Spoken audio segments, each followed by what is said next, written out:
자, 바로 진중권의 논문 표절에 대한 이야기를 해보겠습니다. 저는 한국연구재단이 발간한 연구윤리의 이해와 실천과 교과부와 한국연구재단이 공동 발간한 연구윤리 사례집 좋은 연구 실천하기를 중심으로 이 영상을 만들었습니다. 자, 우선 간단한 이 배경지식 설명을 위한 동영상만 하나만 잠깐 보고 가시겠습니다. 나라가 벼랑 끝에 서 있는 금년 1년만이라도 여러분은 저를 위해서가 아니라 이 국민과 나라를 위해서 꼭 정부를 도와주셔야겠다는 것을 이 자리에서 간절히 호소해서 맞이했습니다. 자, 방금 이제 김대중 대통령의 취임사를 보셨는데요. 인용에는 이렇게 직접 인용과 간접 인용 두 가지가 있습니다.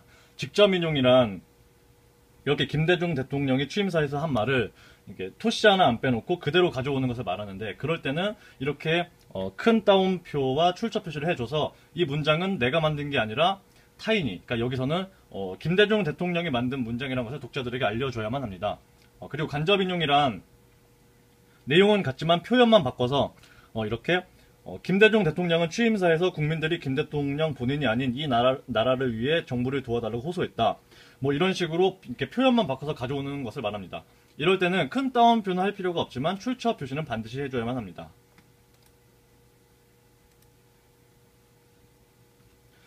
이건 한국연구재단이 지정한 연구윤리정보센터 자료인데요. 이제 이거를 표로 이제 간략하게 정리를 해봤습니다. 이렇게 할 수가 있는데, 타인의 문장을 이제 그대로 가져오는 직접 인용의 경우에는 인용 표시, 이제 큰 따옴표와 출처 표시 둘 다 필수적으로 해야만 하고, 타인의 문장을 2차 가공 후 가져오는 이 간접 인용의 경우에는 출처 표시만 필수적으로 해주면 되겠습니다. 본론으로 들어가서 진중권은 러시아의 학자 유리 로트만의 문헌을 베꼈는데요. 베낀 문장들에는 인용 및 출처 표시가 전혀 되어 있지 않습니다. 이제부터 자세히 살펴보겠습니다. 이건 진중권의 이제 석사 논문 내용에 나오는 건데, 이제 보시면 별 문제가 없어 보입니다. 유리 로트만의 문장을 이렇게 직접 가져온 부분에는 이렇게 큰 따옴표가 있고, 근데 밑에 각 주로 이제 출처도 표시했습니다. 네, 하지만 이제 실상은 이렇습니다. 밑줄 그은 이 부분들은 모두 진중권이 유리 로트만의 문장을 그대로 베껴온 건데, 인용 표시와 출처 표시가 없어서 이제 독자들은 당연히 진중권의 문장으로 생각하게 됩니다. 참고로 이 오른쪽은 이 우리나라 유재천 교수가 유리 로트만의 문헌을 번역한 것입니다. 그런데 이제 작년 진중권은 이렇게 변명을 합니다. 따로 표기되지 않은 부분의 출처는 당연히 로트만의 텍스트죠. 머릿말에 그의 주저인 예술 텍스트의 구조를 중심으로 라고 밝혔으니 오해의 여지는 있을 수 없죠. 이게 마음이 되게 다급했나 봅니다. 오타 장렬인데, 하지만 한국연구재단이 발간한 연구윤리의 이해와 실천을 보면 정말 진중권의 변명을 처참하게 깨부숩니다. 자신이 활용한 타인의 저작물에 대해 구체적으로 출처를 표시하지 않고 책의 서문이나 논문의 처음 또는 제목 등의 포괄적, 개괄적으로 출처를 표시한 경우, 머릿말에 출처 표시를 했다고 자신의 논문이 표절이 아니다라고 주장한 이 진중권의 논문과 정확하게 상반되는 내용이죠. 이렇게 하면 안 된다는 걸 여기 설명을 하고 있는 겁니다. 부분적 한정적으로 출처를 표시한 경우로 타인의 특정 저작물을 집중적으로 많이 활용하였으면서도 그 일부에만 출처 표시한 경우, 진중권은 유리 로트만의 문헌을 집중적으로 활용했음에도 불구하고 자기가 하고 싶은 부분 일부에만 출처 표시를 한 경우로 인용 및 출처 표기를 하지 않은 나머지 모든 부분은 표절 문장으로 봅니다. 활용한 저작물의 원저자의 이름을 밝혔어도 가져온 부분에 대해서 정확한 인용 보호나 출처 표시를 하지 않고 라고 되어 있죠. 아무리 머릿말에다 유리 로트만이라고 표시를 해줬어도 각각의 문장들에 대해서 인용보나 출처 표시를 하지 않았으면 그 문장들은 표절 문장이다 라고 적시가 되어 있습니다. 자, 어떠신가요? 이제 진중권의 이 교묘한 거짓말이 조금은 보이시는지 모르겠습니다. 이것도 마찬가지 경우입니다. 큰 따옴표 부분을 제외하면 나머지 부분들은 이제 진중권이 직접 썼거나 아니면 진중권이 유리 로트만의 문장을 요약 정리해서 쓴 것으로 볼 수밖에 없습니다. 하지만 실상은 이렇습니다. 이 부분들.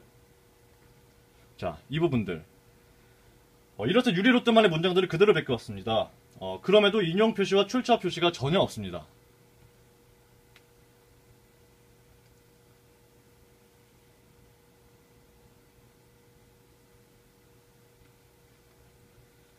자, 여기서 잠시 교육과학기술부와 한국연구재단이 공동 발간한 좋은 연구 실천하기를 잠시 보시겠습니다. 자, 몇 개만 읽어보겠습니다.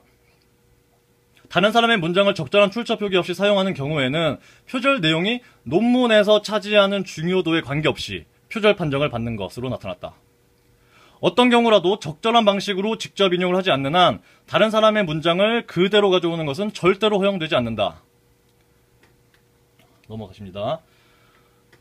차용한 문장 표현이 다른 저자의 것이라면 어떤 경우든지 표절의 혐의를 피하기 어렵다. 다른 사람의 논문에서 아주 작은 분량이라도 적절한 인용의 형식을 취하지 않고 문장을 차용하는 것은 어떤 경우라도 표절 혐의를 벗기 어렵다라는 사실이 분명히 나와 있습니다. 그래서 이제 보시면 여기서 이제 러시아어까지 설명을 하게 되면 동영상이 너무 길어지는 관계로 이제 단어 하나하나 이제 형태소까지 이제 해석한 러시아어에 관한 설명은 유튜브 영상 이제 설명 부분이 있는데 거기에 링크로 걸어 놓았으니 이제 참고하시기 바랍니다. 진중권이 이제 유리 로트만의 문장을 직접 베꼈는지 아니면 이 유재천 교수의 번역본을 베꼈는지는 정확히 알 수 없으나 한 가지 확실한 것은 이 밑줄 친 문장들은 진중권의 문장이 아니라 유리 로트만의 문장이라는 것입니다. 즉 베낀 거죠. 진중권에 베낀 주요 부분들을 이제 한 곳에 모아봤습니다. 이 밑줄을 친 부분들은 모두 유리 로트만의 문장을 그대로 베끼고는 인용 및 출처 표시를 전혀 하지 않은 완벽한 표절 문장들입니다. 진중권은 작년에 자기 논문은 유리 로트만의 논문을 재구성한 것이라는 그리고 리뷰 논문이라서 괜찮다라는 변명을 합니다. 자, 여러분 이게 어떻게 재구성입니까? 그대로 베낀 것 아닙니까? 유리 로트만의 문장을 정확한 인용 및 출처 표기 없이 그대로 베끼고는 재구성이다, 리뷰 논문이다 라는 이 교묘한 거짓말로 빠져나가려고 한 것입니다. 자, 이것도 마찬가지고요. 자, 이것도 역시 보시면 유리 로트만의 문장을 그대로 가져왔습니다. 역시 인용 및 출처 표기는 전혀 없습니다. 자, 이것도 마찬가지고요. 이건 아예 한 바닥을 다 베꼈습니다.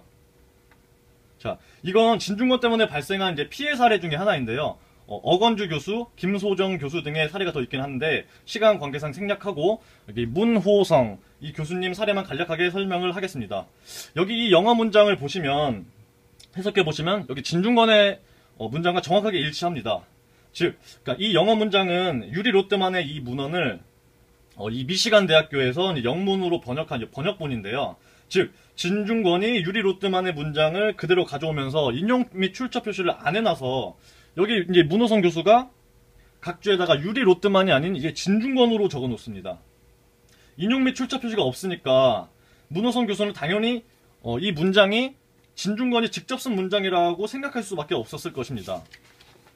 논문 작성 규정을 정확하게 지켜야 하는 이유 중에 하나가 바로 이런 피해 사례를 막기 위해서입니다.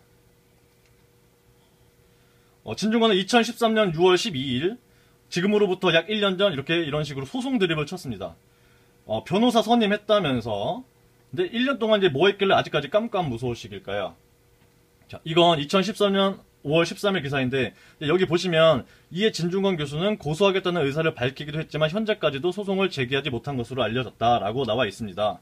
자기가 공들여서 쓴 논문이라면 고소를 안 할 이유가 있을까요? 아니 당연히 목숨을 걸고 고소해서 변희재와 황 의원을 둘 다 짓밟아야 정상이 아닐까요? 진중권이 성인군자라서 고소를 안 한 거다 라고 이렇게 쉴드를 치는 분들도 계시는데 자, 고 송지선 아나운서의 이제 자살 전 진중권이 날린 이 트윗들을 보시면 꼭 그런 것 같지도 않습니다.